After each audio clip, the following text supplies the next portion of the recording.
பழத்தோட்ட ஊழியங்கள், கர்த்தரருளின ஊழியங்கள்.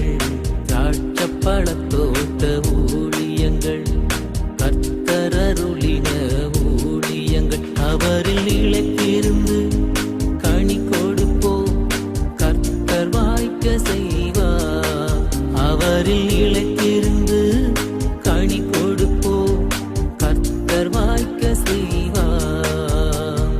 துதி உமக்கே, துதி உமக்கே, துதி உமக்கே என்றுமே என்றும்.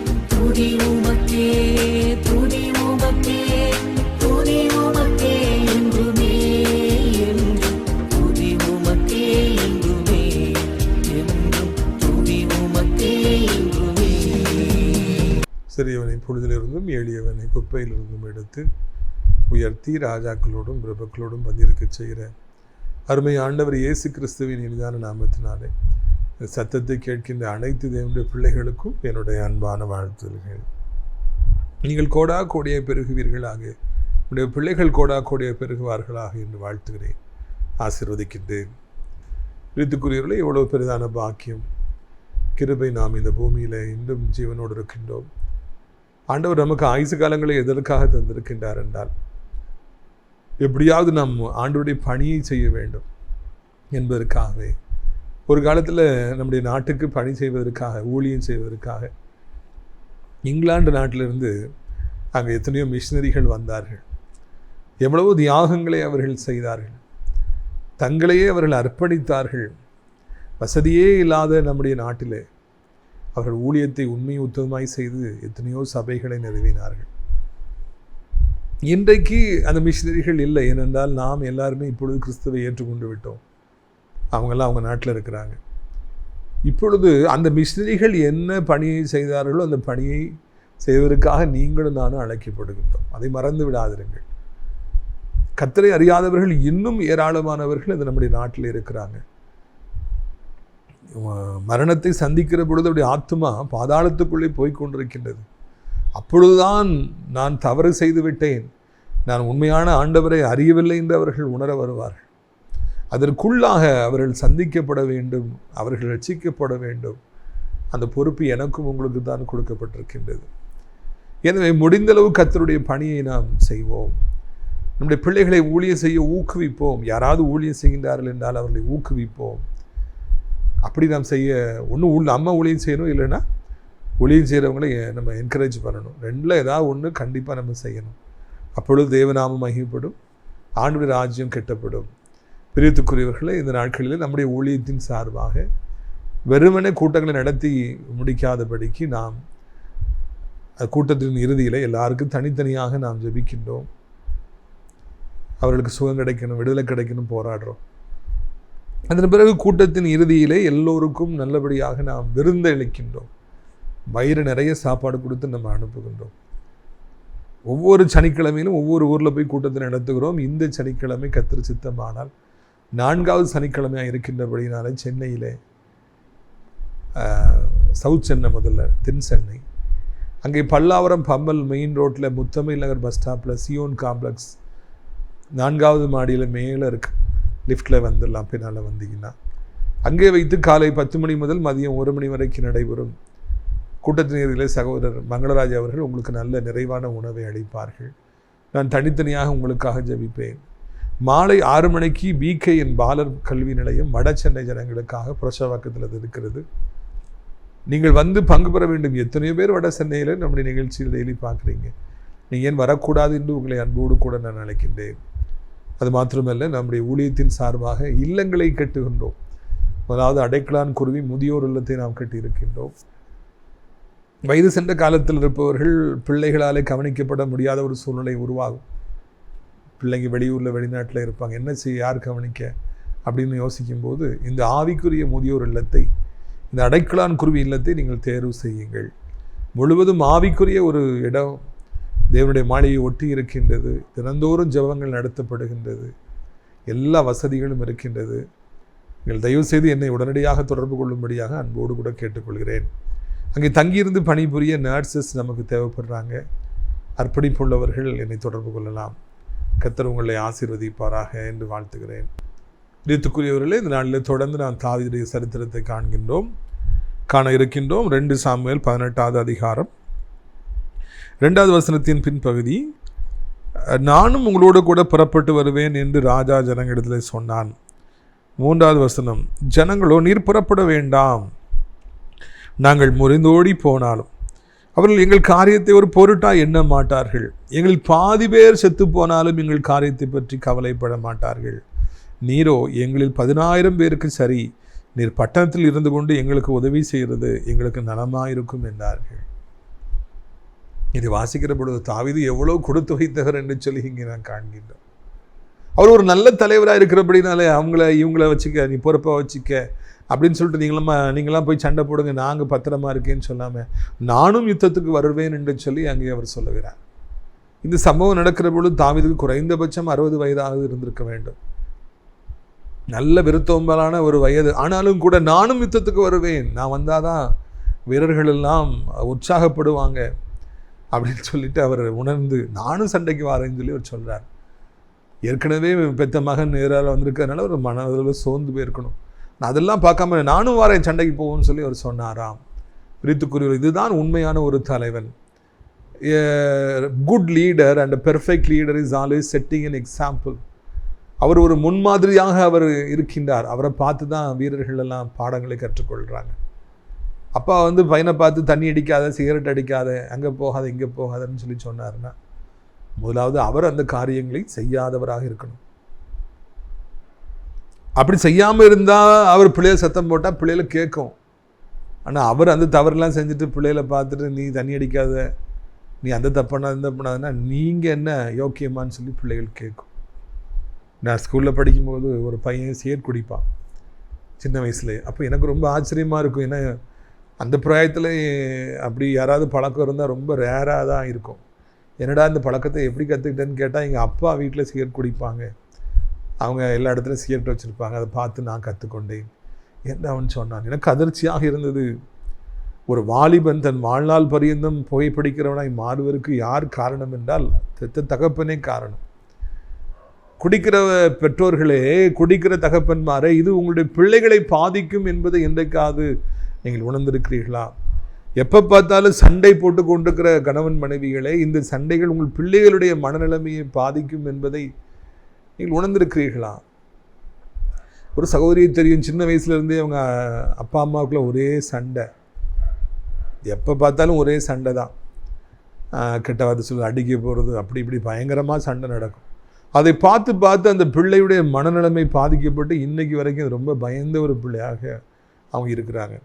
இப்போ நிறைய வயசாயிடுச்சு, ஆனால் கூட அந்த சின்ன வயதில் வாலிப வயதில் அப்பா அம்மா சண்டை போடுறதை பார்த்து பயந்து அந்த சுபாவம் இப்பொழுதும் நீங்கவில்லை. இப்பொழுதும் மிகவும் பயந்தவர்களாக இவங்க வாழ்க்கையில் வாழ்கிறாங்க. நம்ம கீழே 2 பிள்ளைங்க இருக்காங்க, நம்மளை பார்த்தா அவங்க வளர்றாங்கிறத பெற்றோர்கள் உணரணும். ஒரு ஆசிரியராக இருப்பார்கள் என்றால் என்னை இத்தனை மாணவர்கள் பார்க்காங்க, நான் பெர்ஃபெக்டாக இருக்கணும், நான் குடிக்கக்கூடாது, நான் கெட்ட வார்த்தை பேசக்கூடாது, நான் முன்மாதிரியாக இருக்கணும்னு சொல்லி ஆசிரியர்கள் நினைக்கணும். ஒரு தலைவர் என்றாலே, ஒரு பொறுப்பு சர்ச்சில் கொடுத்துருக்காங்க அப்படின்னாலே நான் ஒழுங்காக இருக்கணும், என்னை நிறைய பேர் பார்க்குறாங்கிறத உணரணும். பிரியத்துக்குரியவர்களை, இதை தாவீது உணர்ந்தார். நான் உங்களுக்கு முன்னால் சண்டைக்கு வருவேன் அப்படின்னு சொல்லி அவர் சொன்னார். அதன் மூலமாக வீரர்கள் உற்சாகப்படுத்தப்பட்டார்கள் என்று சொல்லி நான் வாசிக்கிறேன். அப்போஸ்தலன் பவுல் என்ன மாதிரி நீங்கள் ஆண்டவரை பின்பற்றுங்க, என்ன மாதிரி நீங்கள் இருங்கன்னு சொல்லி சொல்கிறார். எந்த அளவுக்கு அவர் ஒரு யோக்கியதையான ஒரு வாழ்க்கையை, பரிசுத்தமான வாழ்க்கையை வாழ்ந்திருப்பாருன்னா அவ்வளவு கான்ஃபிடென்ட்டாக சொல்கிறாரு, என்ன மாதிரி நீங்கள் இருக்கணும், என்ன மாதிரி நீங்கள் ஊழியம் செய்யணும், என்ன மாதிரி நீங்கள் வாழணும், பேசணும்னு சொல்லிட்டு. வேறு யாரும் அப்படி பேசியதாக பைபிளில் நாம் காண முடியவில்லை. பிரியத்துக்குரியவர்களே, எலிசா ஒரு சாதாரணமான ஒரு மனிதனாக அவர் இருந்தார். அவர் ஏர்பூட்டி உழுகின்றவராக, விவசாயியாக இருந்தார். அவருக்கும் ஊழியத்திற்கும் சம்பந்தமே கிடையாது. அப்படிப்பட்ட மனிதனுக்கு சால்வை அணிவித்து எலியா ஊழியத்திற்கு கொண்டு வந்தார். தன்னுடைய கைகளுக்கு தண்ணீர் ஊற்றுகிறவனை ஒரு அசிஸ்டண்டாக வைத்திருந்தார். அந்த எலியாவை பார்த்து எலிசா ஊழியத்தின் நுணுக்கங்களை கற்றுக்கொண்டார். ஒரு நாள் வந்த பொழுது தன் எஜமானை விட 2 மடங்கு வல்லமையான ஊழியத்தை அவர் செய்தார். எலிசா அவ்வளவு பெரிய ஊழியக்காரனா எழும்பியிருக்கு ஒரே ஒரு காரணம் உண்டு. எலியா எனப்பட்ட தண்ணீரற்ற தலைவனை பார்த்து அவர் வளர்ந்தார் என்று சொல்லி நாம் காண்கின்றோம் அல்லவா? பெரிய பெரிய ஊழியக்காரங்கிட்ட கூட இருக்கிறவங்க நாளடைவில் அவங்களும் அப்படியே மாறுறாங்க. ஏன்னா அதை கண்ணால் பார்த்துக்கிட்டு இருக்காங்க. அப்படித்தானே? எனவே தலைமைத்துவத்தில் இருப்பவர்கள் ஒரு முன்மாதிரியாக இருக்க வேண்டும் என்பதை இதன் மூலமாக நாம் கண்டிப்பாக தெரிந்து கொள்கிறோம். ஆனால் அதை விட ஆச்சரியமாக இருப்பது என்னவென்றால், அந்த ஜனங்கள் எல்லாம் சேர்ந்து சொல்கிறாங்க, ராஜா அப்படி இல்லை, நீங்கள் சண்டைக்கு வர வேண்டாம். எங்களில் பாதி பேர் செத்து போனாலும் அவங்க கவலைப்பட மாட்டாங்க, நாங்கள் முறிந்தோடி போனாலும் அவங்க சந்தோஷப்பட மாட்டாங்க. உண்மை கொல்லணும் அப்படின்னுங்கிறதுலாம் அவங்க குறியாக இருக்கிறாங்க. நீங்கள் 10,000 பேருக்கு சமானம், நீங்கள் சண்டைக்கு வரவே கூடாது, நீங்கள் வீட்டில் இருங்க, அதுதான் எங்களுக்கு பிரயோஜனம் என்று தாவீதின் மீது தங்களுக்கு இருந்த தன்னிகரற்ற அன்பை அவர்கள் சொல்றாங்க. அந்த வீரர்கள், நாங்கள் பாதி பேர் செத்து போனா கூட அவங்க கவலைப்பட மாட்டாங்க, நாங்களும் கவலைப்படலை, உமக்கு எதுவும் ஆயிடக்கூடாதப்பா ராஜா, நீங்க பத்திரமா இருங்க. இதன் மூலமாக ஒரு வெளியேற பெற்ற பாடத்தை நாம் கற்றுக்கொள்கிறோம். பிரியத்துக்குரியவர்களே, இந்த நாளிலே தலைமையில் பொறுப்புக்கு கீழாக இருக்கிற அந்த ஜனங்கள் தாவீதை எவ்வளவு நேசித்திருப்பார்கள் என்றால் இப்படிப்பட்ட ஒரு வார்த்தையை அவங்க சொல்லியிருப்பாங்க. இது முதலாவது ஒரு காரியம். நம்ம அப்பா தலைமையாக இருக்காங்க வீட்டில் அப்படின்னா அவங்களுக்கு வியாதி வந்துடக்கூடாது, அவங்களுக்கு எதுவும் ஆபத்து வந்துடக்கூடாது. அப்பா நல்லா தூங்குங்கப்பா, நல்லா சாப்பிடுங்க, நல்லா ரெஸ்ட் எடுங்க, ரொம்ப ஓடாதீங்க, போதும், கொஞ்சம் சம்பாதிச்சாலே போதும். குடும்பத்தார் அவர் மீது அக்கறையாக இருக்கணும், அன்பாக இருக்கணும், நல்லா கவனிக்கணும். அப்போனா அவன் சம்பாதிக்கிறதுன்னு செய்யணும், அவன் அங்கங்கே போய் வேலை நிலைவான், பிஸ்னஸ் நிலைவான். நம்ம ஜாலியாக இருப்போம், நம்ம டிவி பார்த்துக்கிட்டு இருப்போம், நம்ம ஊர் சுத்த போகும்னு சொல்லி பிள்ளைகள் இருப்பாங்க. அப்படின்னா அது சீக்கிரத்தில் பல பாதிப்பை கொண்டு வரும். யார் நமக்கு தலைவராக இருக்கிறார்களோ அவர்களை கண்மணி போல பாதுகாக்க வேண்டிய கடமை நமக்கு இருக்கிறது. பாஸ்டர் இருக்காரு, பையா இருக்காங்க, ஊழியம் செய்கிறாங்க, அவர்களுக்கு ஒரு ஆபத்தும் வந்துவிடக்கூடாது, அவங்க நல்லா இருந்தால் தான் நிறைய பேர் நடத்த முடியும் என்று சொல்லி அவர்கள் கண்ணும் கருத்துமாக தங்களுடைய பாஸ்டரை பாதுகாக்க வேண்டும். ஜனங்கள், முதலாளி, ஒரு பெரிய ஒரு முதலாளி, ஹோட்டல் முதலாளி இறந்து விட்டார். அப்பொழுது ஆயிரக்கணக்கான அவருடைய வேலைக்காரர்கள் அந்த பாடி வந்து இறங்கும் பொழுது கதறி அழுது அதை பத்திரமாய் ஏற்றினார், இறுதி ஊர்வலத்துக்கு ஏற்றினாங்க. அந்த வேலைக்காரர்களுக்கு தங்கள் தலைவர் மீது மரித்து விட்டாலும் கூட எவ்வளவு பாசம் என்று சொல்லி நான் உணர்ந்தேன். தாவீது கொடுத்து வைத்தவர், அவர் கூட இருந்த அத்தனை பேர், நீங்க சண்டைக்கு வர வேண்டாம், நாங்க போய் செத்தாலும் பரவாயில்லை, நீங்க வீட்டில் இருங்க, உமக்கு ஒன்றும் ஆயிடக்கூடாது, நாங்க என்ன ஆனாலும் பரவாயில்லை. இதை போல ஜனங்களை கர்த்தர் எனக்கு தரமாட்டாரா என்று சொல்லி நான் வாஞ்சிக்கின்றேன். இதை போல மனம் உள்ளவர்கள் இன்னைக்கு இருக்கிறார்களா என்று நான் தேடுகின்றேன். பிரித்துக்குரியவர்களே, அழகா சொல்றாங்க, நீங்க யுத்தத்துக்கு வரக்கூடாது, நாங்கள் பாதி பேர் முறிஞ்சோடி போனாலும் பரவாயில்லை, செத்து போனாலும் பரவாயில்லை, அவங்களும் கவலைப்பட மாட்டாங்க, நாங்களுமே கவலைப்படலை. ஏனென்றால் நீர் 10,000 பேருக்கு சமானம். ராஜாவே, தாவீது ராஜாவே, நீர் தான் முக்கியம், யூஆர் த கிங். உம்மை வச்சுதான் சுத்தி வருது, சண்டையை சுத்தி வருது, உம்மை தான் குறி வச்சிருக்கிறாங்க, உமக்கு எதுவும் ஆயிடக்கூடாது, நீங்க 10,000 பேருக்கு சமானம். நீங்க ஏதாவது உங்களுக்கு ஏதாவது ஆயிடுச்சுனாங்க டீம் எல்லாமே முடிந்து விடும், நீங்க பத்திரமா இருங்க. தங்கள் தலைவனை பாதுகாக்க வேண்டும் என்று சொல்லி அவர்கள் நினைத்தார்கள். அவங்க சொல்ல 10,000 பேருக்கு சமானம், அது அழகாக அவங்க புரிஞ்சுக்கிட்டாங்க. அதனால தான் பைபிள் ஒரு வசனம் இருக்கு, 1000 10,000ங்களிலும் சிறந்தவர் நம்முடைய ஆண்டவர், வெண்மையும் சிவப்புமானவர் நம்முடைய ஆண்டவர். நம்ம ஆராதிக்கின்ற பொழுது ஆண்டவரை சொல்லுகிறோம். தாவீது கர்த்தருடைய பிள்ளையாக இருந்ததுனால வீரர்கள் சொல்றாங்க, நீ 10,000 பேருக்கு சமானம் ஐயா. என்ன ஒரு வேல்யூபிள் பர்சனாக தாவீது தன்னுடைய வாழ்க்கையில் அவர் இருந்திருக்கிறார். கர்த்தருடைய பிள்ளையாக இருந்தபடினாலே அவருக்கு வயதானாலும் கூட, கோலியாத்தை ஜெயித்த அவர் கூட சண்டை கூட வரட்டா பரவாயில்ல, இருந்தா போதும்யா, அது எங்களுக்கு போதும்யா, நீங்க தங்கை முட்டையிடுற வார்த்தையா, நீங்க அமைதியா இருங்க, சண்டையே வர வேண்டாம். கர்த்தருடைய ஊழியக்காரனாய் நாம் இருக்கிற பொழுது, உண்மையாய் அவரை தேடுகின்ற பொழுது, நமக்கு முடியாத காலங்கள் வருகின்ற பொழுதும் கூட, நாம் பலகீனர்களாய் மாறி போகிற நாட்கள் வந்தாலும் கூட, இந்த தாவீதை போல நம்மை 1000 10,000 பேர்களில் சிறந்தவர்களாக இந்த உலகத்து ஜனங்கள் எண்ணுவார்கள். நமக்கு பலமே இல்லாமல் போனாலும் சரி, நமக்கு வியாதியாகி வந்தாலும் சரி, நாம் எவ்வளவு நெருக்கப்பட்டாலும் சரி, இந்த உலகமே நமக்கு எதிராக வந்தாலும் சரி, நம்ம அப்படி கனமுள்ளவர்களாக நம்ம கூட இருக்கிறவங்க எண்ணுவாங்க. டிஜிஸ் தினகரன் ஐயாவை நான் யோசிக்கிறேன். நான் கல்லூரியில் படித்து கொண்டிருந்தேன். அப்பொழுது ஆண்டவரை சொந்த இரட்சகராக ஏற்றுக்கொண்டிருந்த புதிய பருவம் அது. அப்போதான் நான் காலடி எடுத்து வச்சிருக்கேன். அப்போது சென்னையில் கூட்டங்கள் நடக்கும். நான் எனது ஆவிக்குரிய நண்பர்களும் இந்த கூட்டத்துக்கு ஓடி போவோம். ஐயா பேச மாட்டாங்களான்னு காத்திருப்போம். அப்போ அவருக்கு நடக்கக்கூட முடியாது. டிஜே ஐயாவுக்கு அப்போ நடக்கக்கூட முடியாது, நிற்கக்கூட முடியாது, பலகீனமாக இருப்பாங்க. அந்திம காலங்கள், அந்த இன்னிங்ஸே முடிகிற காலம். 3 நாள் கூட்டம் நடக்குன்னா 3 நாளும் ஆசையாக போவோம். ஐயா பேசுகிறாங்களா என்னைக்காவது ஒரு நாள் பேசுவாங்க. அப்போ அவ்வளோ கூட்டமாக இருக்கும், மக்கள் அவ்வளோ ஆசீர்வதிக்கப்படுவாங்க. நடக்கவே முடியாத ஒரு காலம், பலகீனப்பட்டு விட்ட காலம், பழைய இளமை பழைய அழகெல்லாம் போய்விட்ட காலம், பாட முடியாத ஒரு காலம், நொறுங்கி போய் இருக்கிறாங்க. இருப்பினும் கூட அவர் வரமாட்டாரா, பிரசங்கம் செய்ய மாட்டாரா? எங்களை போன்றவர்கள்லாம் ஏங்கி கிடந்தோம். 1000-10,000ங்களில் ஆண்டவர் சிறந்தவருடைய பிள்ளையாகிய டிஜே தினகரன் ஐயாவும் 10,000ங்களில் சிறந்தவராக இருந்தாங்க. ஒரு வார்த்தை ஐயா பேச மாட்டாங்களா, ஒரு தடவை பார்த்துட முடியாதான்னு வாஞ்சி உடையவர்கள் எத்தனையோ பேர் ஆயிரக்கணக்கில் இருந்தாங்க.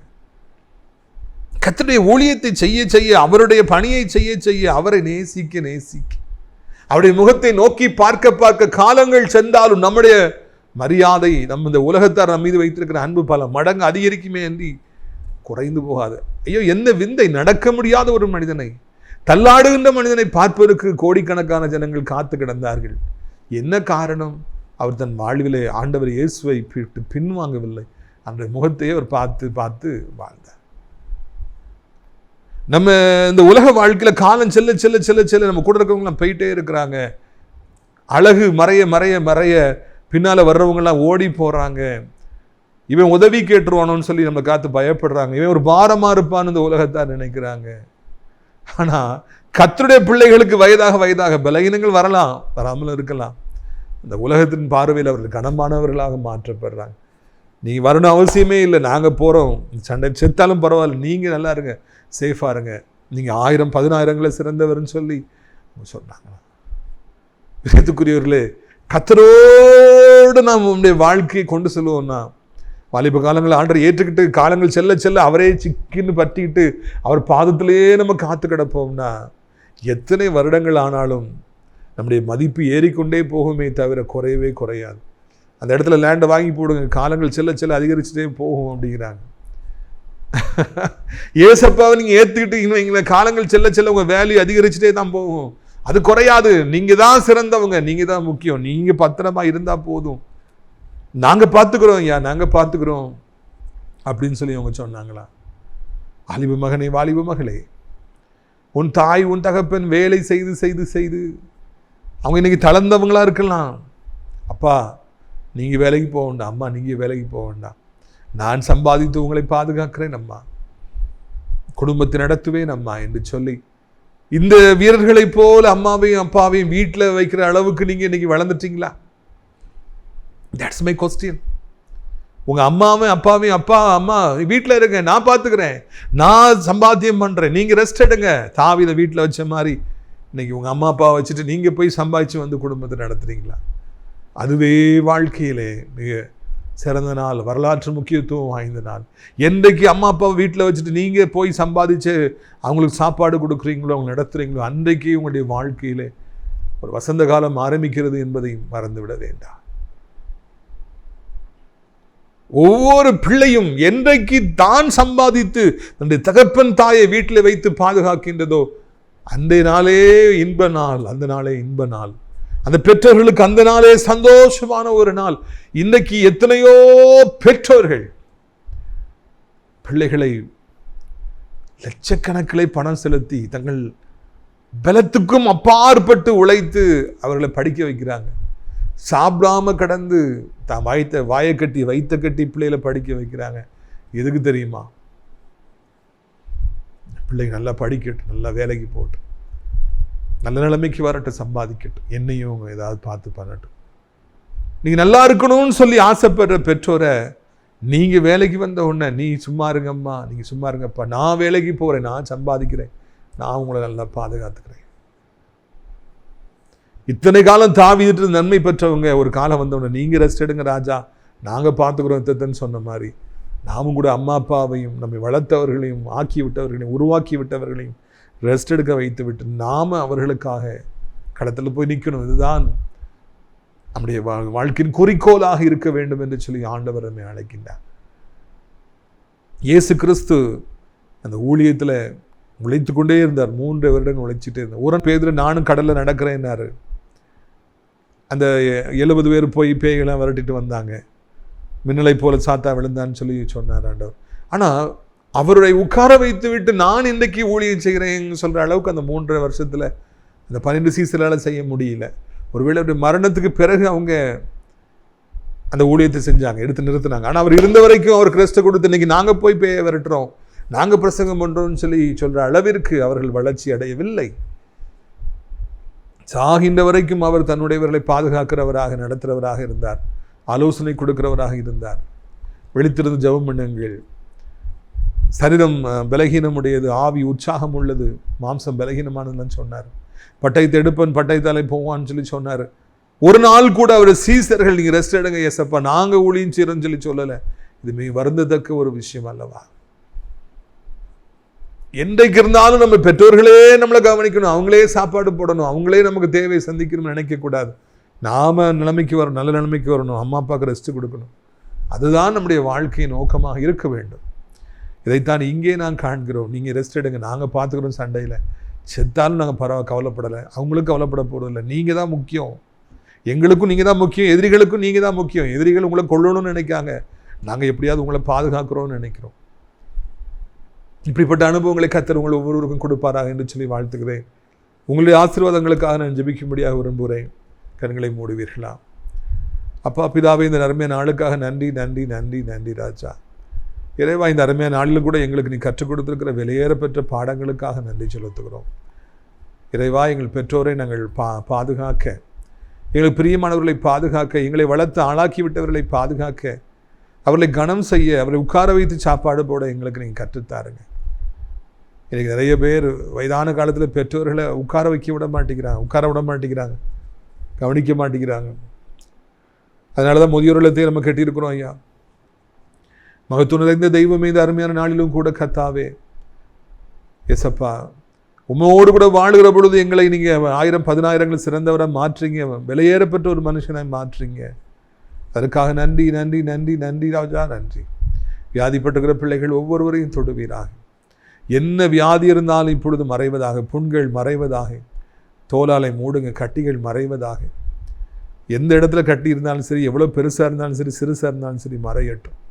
கட்டிகள் எங்களுக்கு சொந்தமானது அல்ல. எங்களை கட்டியோடு படைக்கலை, வியாதியோடு படைக்கலை, சுகரோடு படைக்கலை, கொலஸ்ட்ரால் யூரியாவோடு படைக்கலை, ப்ரெஷரோடு படைக்கலை. எல்லாம் நார்மலாய் மாறட்டும், கவுண்ட்லாம் நார்மலாய் மாறட்டும்.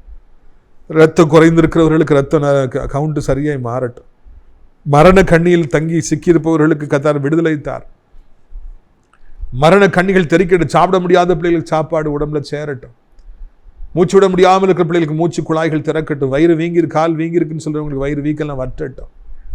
சுகமளிக்கிறமுடைய வல்லமை இப்பொழுதே சர்வத்துக்குள்ளே புறப்பட்டு போகட்டும். ஒவ்வொருவரையும் சந்தியும். எனக்கு சுகம் கிடைக்காதா, என் பிள்ளைக்கு சுகம் கிடைக்காதா, என் கணவருக்கு சுகம் கிடைக்காதா, அப்பாவுக்கு சுகம் கிடைக்காதா, அம்மாவுக்கு சுகம் கிடைக்காதா என்று தன்னுடைய பிரியமானவர்களுக்காக ஜெபிக்கிற ஒவ்வொருவருக்கும் ஜெபத்தை கேட்டு ஒரு அற்புதத்தை செய்வீராக. சடுதி மரணங்கள் வேண்டாம், விபத்துகள் வேண்டாம், ஹார்ட் அட்டாக் வேண்டாம், ஸ்ட்ரோக் வேண்டாம். ஆண்டவரை நீ காத்துக்கொள்ளுங்க. பைக்கு எவ்வளோ வாலிபர் எவ்வளோ வேகமாக ஓட்டுறாங்கப்பா. அப்பாவியில் மேலே முட்டி அவர்களை கொலை செய்து தாங்களும் கொலையுண்ணப்பட்டு விடாதபடி ஆண்டவரை அவர்களை காப்பாற்றுங்க. உணர்வுள்ள இருத்து தாருங்க. வாலிபத்து பாவங்களை சிக்கி மொபைல் மூலமாக முன்னப்பின்ன தெரியாத கூட கனெக்ட் ஆகி ஓடி விடாதபடி, கொலையுண்ணப்பட்டு விடாதபடி வாலிப பிள்ளைகளை மீட்டெடுத்து கொண்டு வாருங்க. கர்த்தாவே, உடைய பிள்ளைகளுக்கு மனம் இறங்குங்க. இயேசுவின் நாமத்தினாலே அற்புதங்கள் நடக்கட்டும். அதிசயங்கள் வேலையில்லாத பிள்ளைகளுக்கு வேலை கிடைக்கட்டும். கடன் பாரங்கள்லாம் நீங்கட்டும். இந்த பிள்ளைகளுக்கு வழியே இல்லை என்றால் இன்றைக்கு ஒரு வழியை ஆண்டு ஏற்படுத்தித்தார். விற்காத நிலங்கள் விற்கட்டும். வரவேண்டிய பணங்கள் அவர்களுக்கு வரட்டும். நிரந்தரமான வருமானங்களை உருவாக்கித்தார். உடைய பிள்ளைகள் இழந்து போன எல்லாவற்றையும் தார். விழுந்து கிடக்கிற மறுபடியும் தூக்கி நிறுத்தும். இது நன்மை நடக்காதா, அந்த நன்மை நடந்து விடாதா என்று ஏங்கி தவித்து இப்பொழுது கண்ணீரோடு ஜெபிக்கிறவர்களுக்கு அந்த காரியங்கள் வாய்ப்பதாக, வீடுகளுக்குள்ளாக, கடைகளுக்குள்ளாக, ஆலயங்களுக்குள்ளாக இப்படி பிரசன்னம் வருவதாக, சாபங்கள் முறிக்கப்படுவதாக, வாசலில் படுத்திருக்கிற தொடர்ந்து வருகிற ஆவிகள் ஓடி போகட்டும், செய்வனைகள் ஏவர்கள் அழிந்து போகட்டும். கர்த்தர் பெரிய காரியங்களை செய்யும். இந்த நாளிலே கர்த்தர் அற்புதத்தை செய்வீராக, அதிசயத்தை செய்வீராக என்று கெஞ்சுகிறோம். ஐயா, வானத்தையும் பூமியும் படைத்த கர்த்தர் திருநாமத்தினால இதோ ஆண்டவரே ஒவ்வொருவரையும் ஆசீர்வதிக்கிறோம். ஐயா, உலகம் முழுவதும் இருக்கிற அத்தனை நாடுகளையும் ஆசீர்வதிக்கிறோம். அப்பா, இன்னொரு கொள்ளை நோய், இன்னொரு லாக்டவுன் வராதபடி காத்துக்கொள்ளுங்க. எங்கள் தாய் திரு நாடாக இந்தியாவிற்காக, தமிழ்நாட்டுக்காக ஜெபிக்கிறோம். அனைத்து மதத்தவர்களையும் ஆசீர்வதிங்க ஆண்டவரே. அனைத்து தேவனுடைய பிள்ளைகள், ஊழியக்காரர்கள், பாஸ்டர்ஸ், திருச்சபைகள் எல்லாரையும் ஆசீர்வதிங்க. நாஸ்திரி திராட்சைப்பழத்தோட்ட ஊழியர்களை நேசிக்கிறேன். நாள்தோறும் நம்முடைய நிகழ்ச்சியில் பார்க்குற பிள்ளைகள் ஒவ்வொருவரையும் கர்த்தர் ஆசீர்வதிங்கப்பா. கண்மணியை போல காத்துக்கொள்ளுங்க. இடைக்கலான் குருவி இல்லத்துக்கு அநேக முதியவர்கள் தங்கும்படி அழைச்சிட்டு வாருங்க. நர்சஸை கொண்டு வாருங்க. மகிமைப்படுங்க. இயேசுவின் மூலம் ஜெபிக்கிறோம் நல்ல பிதாவே, ஆமென்.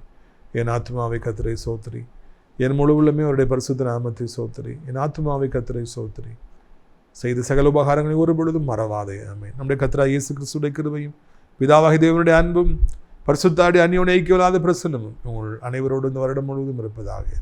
அல்லேலூயா, அல்லேலூயா. God bless you. Amen.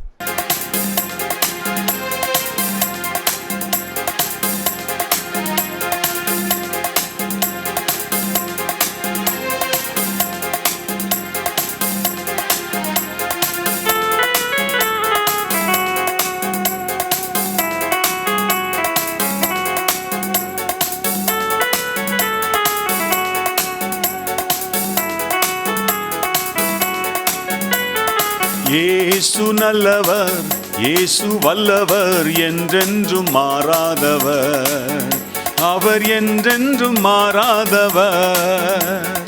இயேசு நல்லவர், இயேசு வல்லவர், என்றென்றும் மாறாதவர், அவர் என்றென்றும் மாறாதவர்.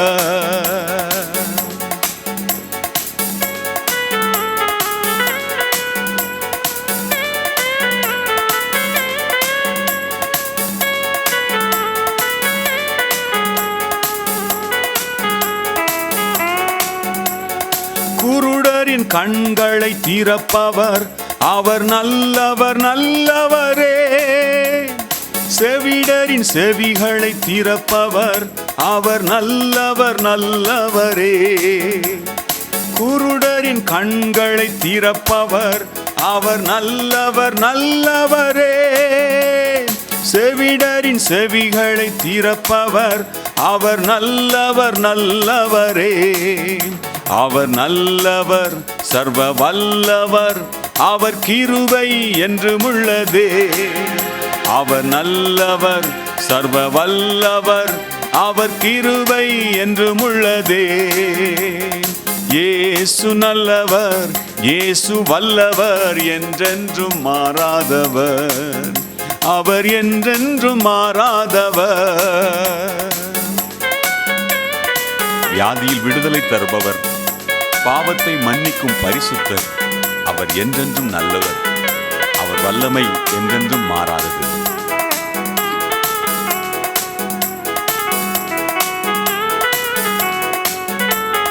வியாதியில் விடுதலை தருபவர், அவர் நல்லவர் நல்லவரே. நம் பாவத்தை மன்னிக்கும் பரிசுத்தர், அவர் நல்லவர் நல்லவரே. வியாதியில் விடுதலை தருபவர், அவர் நல்லவர் நல்லவரே. நம் பாவத்தை மன்னிக்கும் பரிசுத்தர், அவர் நல்லவர் நல்லவரே. அவர் நல்லவர், சர்வ வல்லவர், அவர் கிருபை என்றும் உள்ளதே. அவர் நல்லவர், சர்வ வல்லவர், அவர் கிருபை என்றும் உள்ளதே. இயேசு நல்லவர், இயேசு வல்லவர், என்றென்றும் மாறாதவர், அவர் என்றென்றும் மாறாதவர்.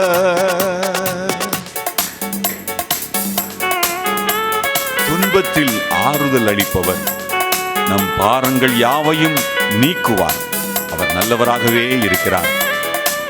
நன்றியோடு அவரை துதிப்போம். நம்மை ஆறுதல் படுத்தி சந்தோஷப்படுத்தி சுகவாழ்வையும் தருவார்.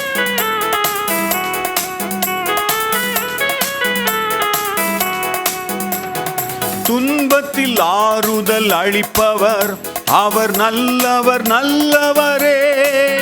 நம் பாரங்கள் யாவையும் நீக்குவார், அவர் நல்லவர் நல்லவரே. துன்பத்தில் ஆறுதல் அளிப்பவர், அவர் நல்லவர் நல்லவரே. நம் பாரங்கள் யாவையும் நீக்குவார், அவர் நல்லவர் நல்லவரே. அவர் நல்லவர், சர்வ வல்லவர், அவர் கிருபை என்றும் உள்ளது. அவர் நல்லவர், சர்வ வல்லவர், அவர் கிருபை என்றும் உள்ளதே. இயேசு நல்லவர், இயேசு வல்லவர், என்றென்றும் மாறாதவர், அவர் என்றென்றும் மாறாதவர். மீண்டும், இயேசு நல்லவர், இயேசு வல்லவர், என்றென்றும் மாறாதவர், அவர் என்றென்றும் மாறாதவர், அவர் என்றென்றும் மாறாதவர். ஆமென். அல்லேலூயா. பழத்தோட்ட ஊழியங்கள், கர்த்தர் அருளின ஊழியங்கள். திராட்சப்பழத்தோட்ட ஊழியங்கள், கர்த்தர் அருளின ஊழியங்கள். அவரில் நிலைத்திருந்து கனி கொடுப்போம், கர்த்தர் வாய்க்க செய்வார்.